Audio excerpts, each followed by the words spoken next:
give you a review on this Nallo 3 GT that I've been using. Alright, so I've been in this tent for about 3 weeks now. That's when I bought it 3 weeks ago. And at first I was quite impressed with it, but now I'm not so sure.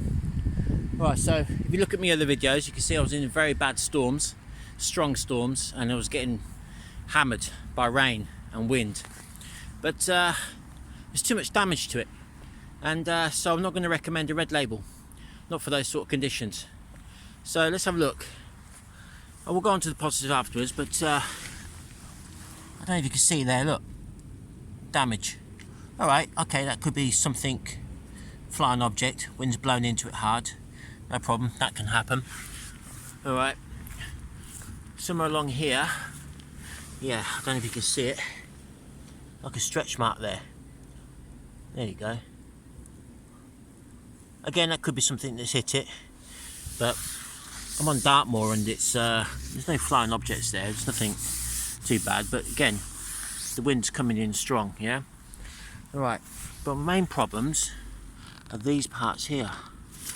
So it's not that one there. Let's go to the other side. All right. See that there? That's where these guy lines are rubbing against the poles here. Alright? They're rubbing in the wind. So it's causing wear. And there you go. Alright, I've been in it a lot, pitching it every day for the last 3 weeks in this tent. But look at this one. Completely gone. Yeah? Unacceptable. That one's alright. Again, there's some wear there. Alright, that could be the pole going in, but it's a vertical, not horizontal. If the poles will come apart and you catch the fabric, it'll be this way. That's where the poles are. So, don't know what that is from. Look, it's coming undone. It's getting worse.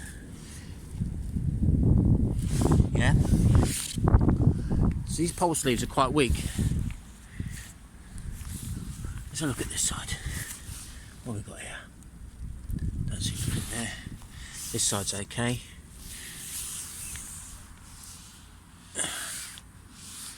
There was something up here as well.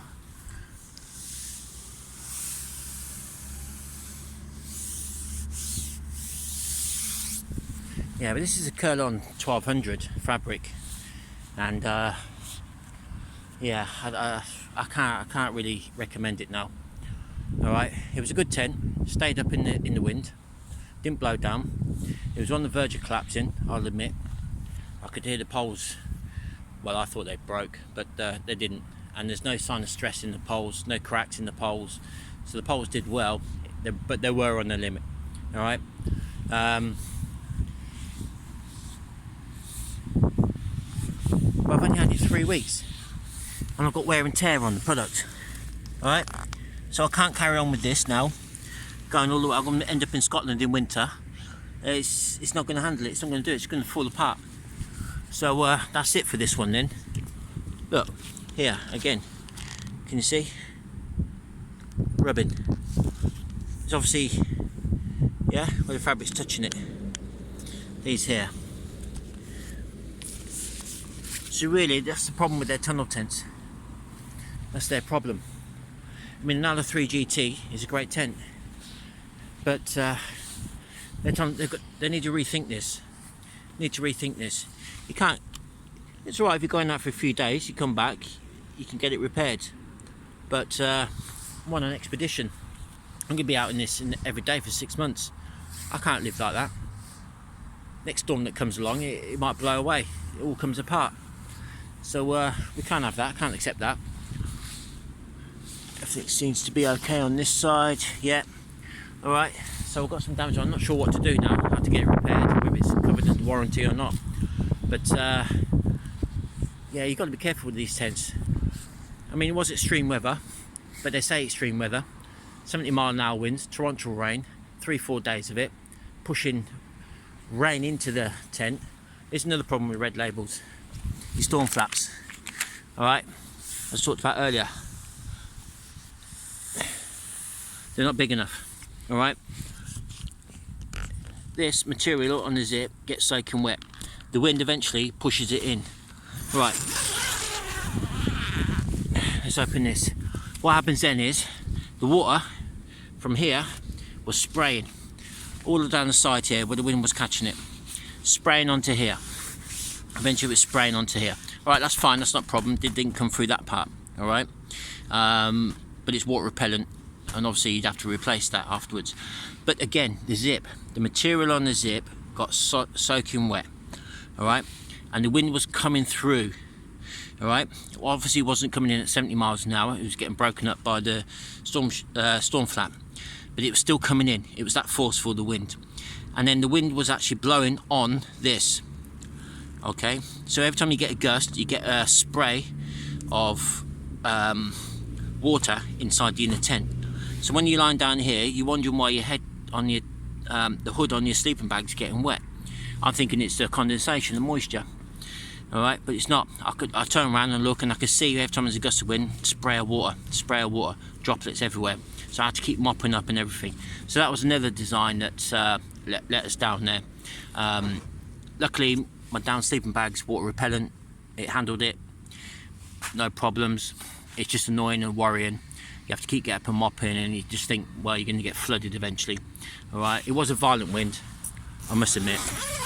It was really violent. But yeah, all this area here was getting soaking, and my head was here, and I was getting sprayed in the face, and I was just thinking it's condensation coming down, because what happens is this gets full of condensation. The wind's so hard and the rain's so hard, the condensation drops onto here.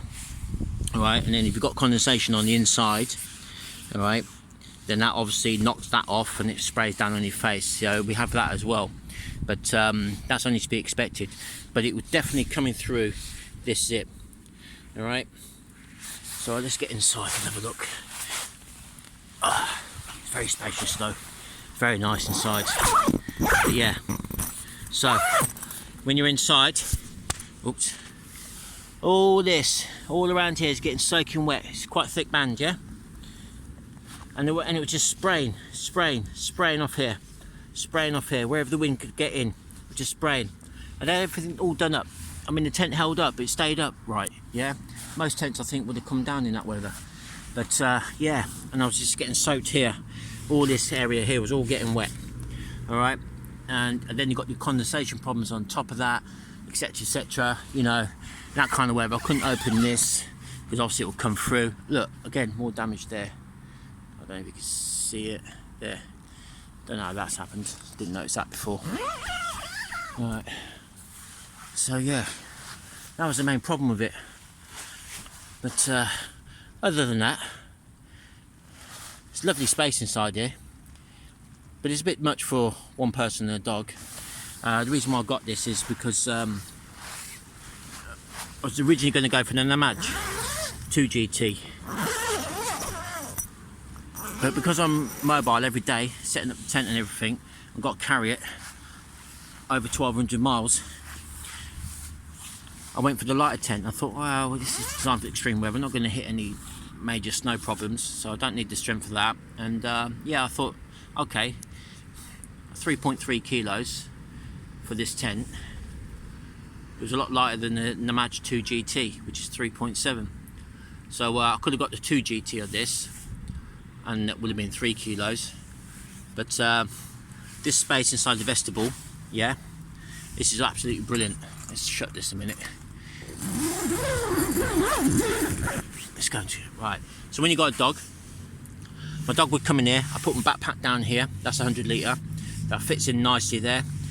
All right, I could shove my dog down there. She'd start cleaning herself.